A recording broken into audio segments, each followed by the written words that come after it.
how people live their lives, then stand up to the corporations and to the very wealthy people who run our country. And so while people who are registered to vote are saying they'll go for an independent candidate, there's a lot of people who have never registered and who don't vote. As soon as Roe v. Wade was overturned with Dobbs versus Jackson, Nancy Pelosi was giving speeches telling people to vote blue, but that might not be a winning strategy. There were primary elections on Tuesday night in New York, in Oklahoma, in Missouri, and in Florida, and voters were asked in exit polls, what do you care about?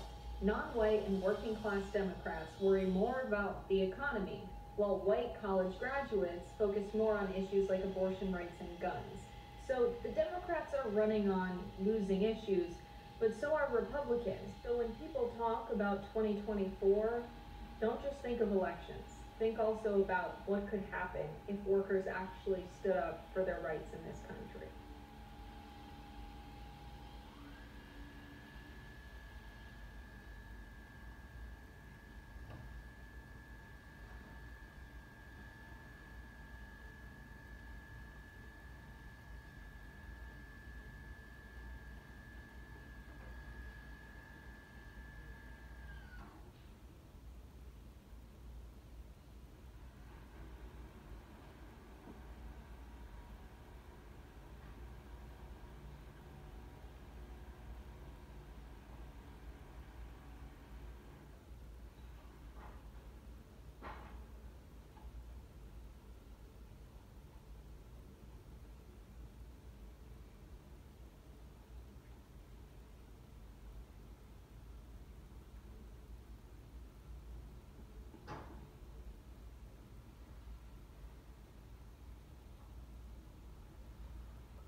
Let me start with you. And Liz, we know your history. You tweeted ahead of 2016 that if Trump didn't win the election, you were grabbing a musket. You've apologized for those comments.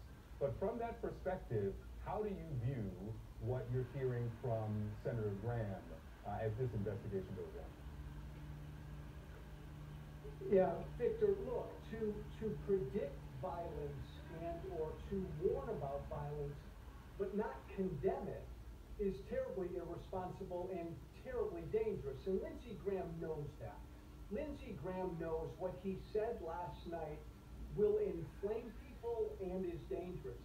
I hear threats of violence every single day. And I will say, Victor, if Donald Trump is indicted, there will be violence. I mean, look what happened on January 6th. But those threats of violence should never stop the pursuit of justice. That's what a country who believes in the rule of law does. Lindsey Graham knows that, and it's shameful he didn't acknowledge that.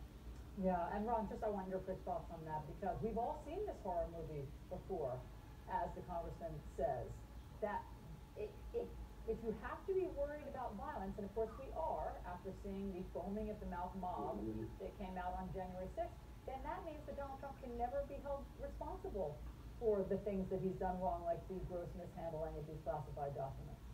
Yeah, the comments from Lindsey Graham are really, Allison, just another measure of how much political and social life in America is changing in the Trump era. I mean, you know, it happens day by day in a way that sometimes it's easy to lose sight of, but think about how common threats of violence have become throughout the political system, against election workers, against public health workers, in board of education meetings, against members of Congress who voted to impeach Donald Trump. We are seeing a kind of absorption of threats of violence at the edge of the Republican coalition in a systematic way, and too few of the party leaders, explicitly and unreservedly saying this is unacceptable. Instead, you get the kind of things that Lindsey Graham did yesterday, in which he doesn't directly call for it, but he doesn't condemn it. And by, as the congressman said, by predicting it without condemning it, you are basically inviting it. Congressman, to this expectation that the win in November for Republicans may not be above 60 seats, as McCarthy talked about back in November. The president has some legislative wins. Gas prices are down. Al-Zawahiri is dead. But how much of this is on the Republicans that win won't be as broad as they predicted earlier? A whole bunch. I would say most of it. Look, we're talking about a party, my former political party, that nominated a bunch of crazy, nutty, election-denying candidates.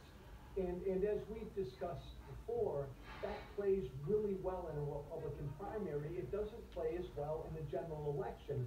The other thing is Trump. Trump. I mean, what have we all been talking about for the past month? Donald Trump, classified documents down at Mar-a-Lago. Trump energizes the Republican base, but he gets independents and all the rest of America out to vote as well, which is what happened in 2018 and 2020, and it could happen again this year.